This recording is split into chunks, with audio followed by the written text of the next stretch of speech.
जय हिंद दोस्तों, practical astrology में आपका स्वागत है। मैं हूं अविनाश और इस वीडियो में हम एक 31 वर्षीय लड़की की कुंडली का विश्लेषण करेंगे। इनकी अभी शादी नहीं हुई है। इनका यही सवाल है कि इनकी शादी कब होगी, विवाह कब होगा, शादी आपकी लव मैरिज होगी, अरेंज मैरिज होगी। तो यही इनका सवाल था, यही हम आपको इस वीडियो में बताएंगे। तो ये आपकी धनु लग्न की कुंडली है और आपके लग्न से बनते हैं गुरु, जो कि अष्टम भाव में वक्री हैं, उच्च के हैं, केतु के साथ में है। तो सबसे पहले ये आपको बता दूं कि विवाह में देरी का क्या कारण है, क्योंकि विवाह में देरी का कई प्रकार के कारण होते हैं। हमारे यदि आप चैनल से जुड़े हुए हैं तो पहले वीडियो में हमने बहुत बार बताया कि क्या कारण है। इसमें भी शॉर्ट में आपको बता दूं कि मुख्य रूप से शादी में देरी कराने के जो ग्रह होते हैं आपके आपके शनि होते हैं। बंजर राशियाँ होती हैं 3, 5, 6, मिथुन राशि, सिंह राशि, कन्या राशि। ये आपके शनि मुख्य रूप से देरी कारक होते हैं, देरी कराते हैं। इस कुंडली में देखेंगे सप्तम भाव का स्वामी जो बुध बनते हैं, अपने से अष्टम स्थान में दूसरे भाव में बुध की राशि में शनि के साथ बुध बनते हैं, शनि की राशि में शनि के साथ बैठे हुए हैं। तो ये देखने वाली बात यह है कि जब सप्तम भाव का स्वामी लगन कुंडली से लगन से दूसरे भाव में बैठ जाए, यानी कि अपने सप्तम भाव से अष्टम स्थान में बैठे, तो वो विवाह के मामले में अशुभ फल देता है। यहाँ पे आपके बुध अस्त भी हैं, शनि के साथ भी, राहु के साथ भी हैं। तो ये शनि का प्रभाव सप्तम भाव पे, और सप्तम भाव का स्वामी शनि के साथ है, शनि की राशियों में है। और तो यह मुख्य रूप से ये देरी का कारण रहा। इसके साथ जो सप्तम भाव के स्वामी और दूसरे भाव को आपके गुरु जो वक्री हैं वो देख रहे हैं, क्योंकि सप्तम भाव विवाह का होता है, उसी प्रकार से दूसरा भाव भी विवाह के लिए बहुत महत्वपूर्ण भूमिका निभाता है। तो इन भावों के स्वामी यदि वक्री हो जाए या इन भावों पर वक्री ग्रहों का प्रभाव रहे, इन भावों पर या इन भावों के स्वामियों पर, तो वहाँ पे भी शादी में देरी होती है। देखेंगे आप कि सप्तम भाव के स्वामी बुध बनते हैं और दूसरे भाव के स्वामी आपके शनि बनते हैं। दोनों दूसरे भाव में बैठे हैं, उस पर एक तो वक्री राहु साथ में है, जो कि राहु हमेशा वक्री रहते हैं। उन दोनों पे वक्री गुरु की दृष्टि है, तो ये विवाह में आपके देरी के यहाँ पे योग बन जाते हैं। ये मैंने आपको संक्षेप में बता दिया, विवाह में देरी के ये कारण हो गए। इसके साथ हम अब ये देखें कि भाई इनकी अब कुंडली में प्रेम विवाह का योग है या नहीं है। तो वास्तव में इनकी कुंडली में कोई भी प्रेम विवाह का योग नहीं है। आपके पंचम भाव के स्वामी मंगल बनते हैं, वो अष्टम भाव में, सप्तम भाव के स्वामी आपके दूसरे भाव में, पंचम सप्तम का कोई संबंध नहीं है। और भी कई प्रकार के प्रेम विवाह के योग होते हैं, वो भी इस कुंडली में नहीं है। मैंने आपको देख लिया इस कुंडली में आराम से। वो योग क्या क्या होते हैं, प्रेम विवाह के तमाम तरह के योग होते हैं। तो आप हमारे चैनल की प्लेलिस्ट पर चले जाएं, वहाँ पे प्रेम विवाह से संबंधित तमाम वीडियो पड़ी हैं, आप देख सकते हैं। मुख्य रूप से यहाँ पे पंचम सप्तम का संबंध होता है, तो वो यहाँ उस कुंडली में नहीं है। और भी योग होते हैं, वो भी इस कुंडली में नहीं है। हाँ देखिए, एक चीज़ यहाँ पे है कि जो निज द्योतक अंग होते हैं हमारे, तीसरा भाव के स्वामी और इसके साथ आपके 11 भाव के स्वामी लग्नेश, चंद्र लग्नेश, सूर्य लग्नेश जी होते हैं, निज द्योतक अंग होते हैं। इनका प्रभाव जब किसी भावेश कारक पे पड़ता है तो उस भाव से संबंधित घटना जानबूझकर होती है। तो इस कुंडली में आपके चंद्र लग्नेश, सूर्य लग्नेश और 11 भाव के नियंत्रक ये आपके शनि बनते हैं। तो शनि का प्रभाव आपके बुध पे, और जो कि सप्तम भाव के स्वामी है, और सप्तम का भाव के कारक जो आपके गुरु बनते हैं उस पे है। इसका मतलब ये है कि जो जिसकी कुंडली है, जातका के अंदर ये भावना आ सकती है कि वो जानबूझकर विवाह संबंधित कोई निर्णय ले, फैसला करे, जिसका तात्पर्य होता है प्रेम विवाह। क्योंकि जब प्रेम विवाह होता है उसमें व्यक्ति की खुद की इच्छा, खुद की मर्जी, खुद का फैसला होता है, तब वो विवाह होता है। लेकिन यहाँ देखने वाली बात यह है कि यदि निज द्योतक जो आपके अंग हैं, फैक्टर हैं सेल्फ वाले, वो यदि शुभ ग्रह बनते हैं, उनका प्रभाव फिर सप्तम भाव, भावेश्वर कारक पर पड़ता है, तो वो उस स्थिति में वो जो विवाह होता है, प्रेम विवाह, वो सफल होता है। इसके विपरीत जब आपके अशुभ ग्रह यानी कि मंगल या शनि जब आपके निज द्योतक अंगों के कारक ग्रह बनते हैं, मतलब लग्नेश तीसरे भाव के स्वामी, आपके 11 भाव के स्वामी चंद्र लग्नेश, सूर्य लग्नेश से बनते हैं, फिर इनका सप्तम भाव भावेश कारक पर प्रभाव पड़ता है। फिर ये यदि प्रेम विवाह कराने की इच्छा जागृत करते हैं जातक के अंदर, तो ऐसी स्थिति में प्रेम विवाह यहाँ पे असफल रहता है। तो ये विवाह के मामले में इतना बड़ा डिसीजन नहीं लेना चाहिए। यहाँ पे साथ में राहु बैठे हैं, जो कि अंतर जातीय यानी इंटरकास्ट लव मैरिज की भावना दे सकते हैं या देंगे। तो वो अंतर जातीय प्रेम विवाह यहाँ पे नहीं करना चाहिए, क्योंकि स्थिति ऐसी नहीं है कि वहाँ पे आपके ये विवाह आपका सफल हो जाए। क्योंकि आज के समय में बहुत ज़्यादा अंतर्जातीय प्रेम विवाह होते हैं, उसमें कोई दिक्कत नहीं है, कुंडली में आपके योग होना चाहिए। लेकिन यहाँ पे ये सलाह दी जाती है कि यहाँ पे प्रेम विवाह आपको नहीं करना चाहिए। गुरु भी आपके अष्टम भाव में वक्री हैं, ये भी समस्या खड़ी करेंगे। तो विवाह जो करना चाहिए इनको माता पिता की मर्जी से करना चाहिए, और वास्तव में जो विवाह होगा वो भी माता पिता की मर्जी से ही यहाँ पे होगा, क्योंकि ऐसा कोई विशेष योग है नहीं कि जो प्रेम विवाह को आपको यहाँ पे सफल बना दे। दूसरा बात ये है कि जो तीसरा भाव जो होता है उसमें आपके अष्टमेश और केतु के नियंत्रक जो चंद्रमा बनते हैं वो बैठे हैं। तीसरा भाव होता है हिम्मत, साहस, पराक्रम का, और डिसीजन लेने के बाद उसी अपने निर्णय पे आपके डटे रहना, टिके रहना। यदि किसी प्रकार से ये जातका यदि किसी प्रकार से फैसला कर लेती हैं कि भाई मुझे उसी लड़के से शादी करना है जिससे प्रेम करती हूँ, तो भी यहाँ पे ये अपने फैसले से पीछे हट जाएंगे। बहुत बार लड़के और लड़कियां ऐसे होते हैं कि प्रेम तो कर लेते हैं और फिर उसके प्रेम संबंधों में कोई थोड़ी समस्या आती है या माता पिता कोई रुकावट पैदा करते हैं, तो वो लड़का हो या लड़की हो पीछे हट जाते हैं। इस पीछे हटने का मुख्य कारण होता है तीसरे भाव का कमजोर होना। जब व्यक्ति के अंदर हिम्मत, साहस, पराक्रम नहीं होता है, सही गलत फैसले के साथ वो खड़ा नहीं हो पाता है, वो अपने फैसलों से पीछे हट जाता है, वो होता है तीसरा भाव।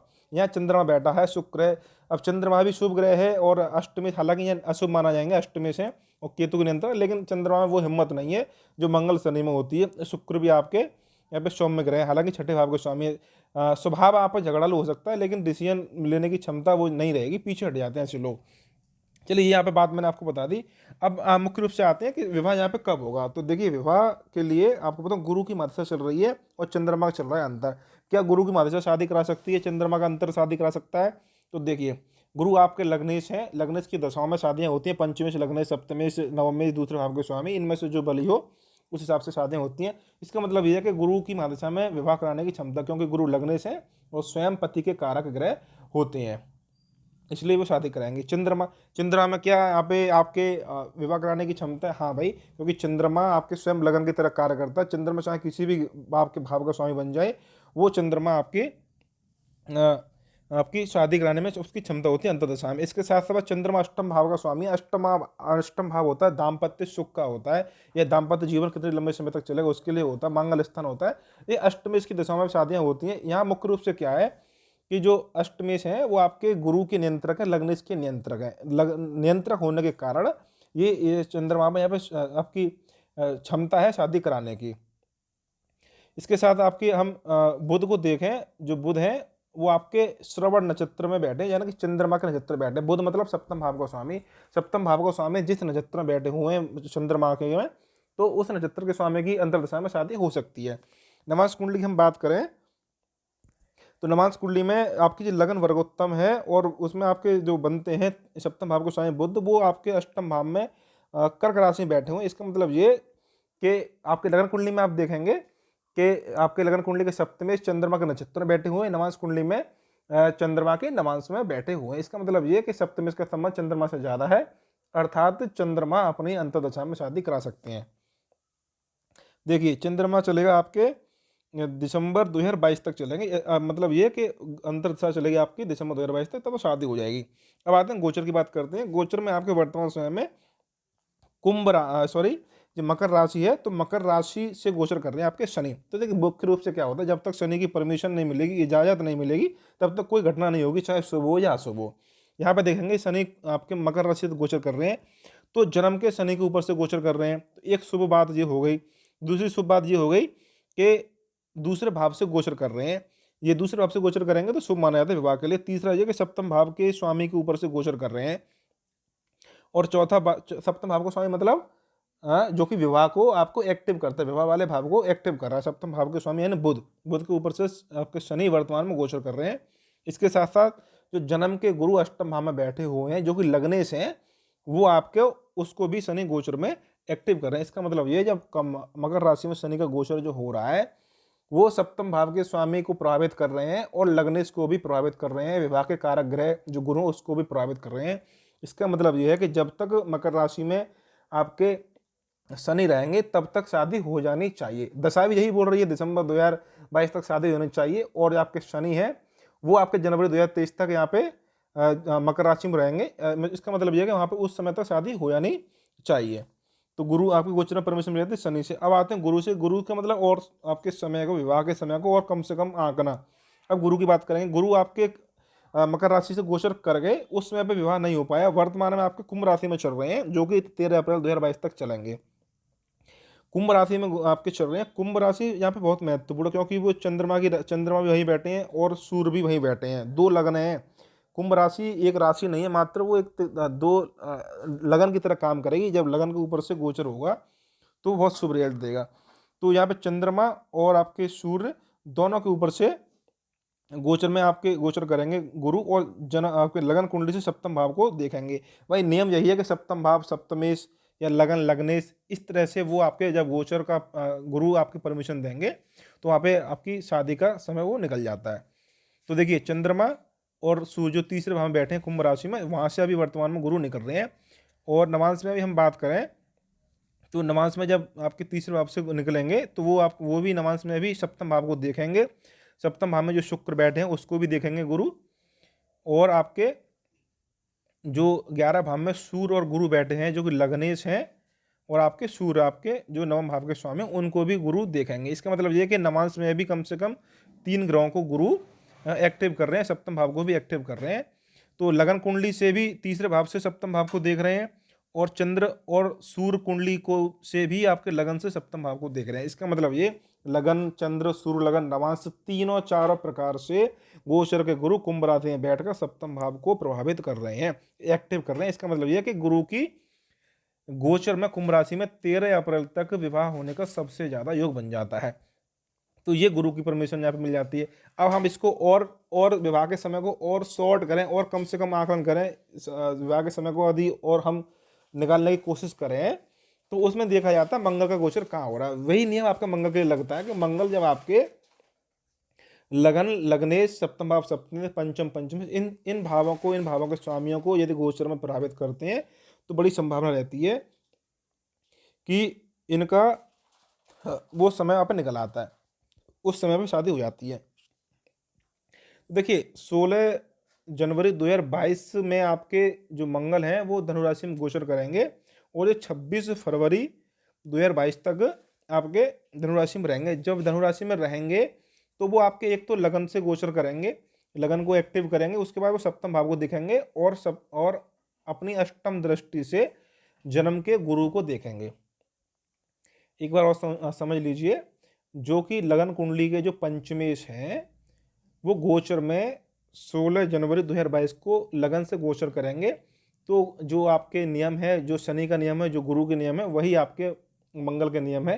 तो मंगल गोचर करेंगे लगन के ऊपर से, वो सप्तम भाव को देखेंगे, और आपके जन्म के गुरु हैं उसको भी देखेंगे।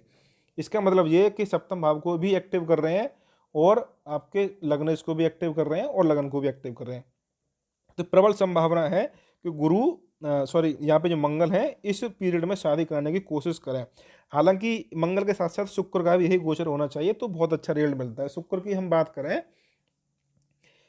हम बात करें तो शुक्र 30 दिसंबर 2021 से लेकर 27 फरवरी 2022 तक आपके मकर राशि में रहेंगे।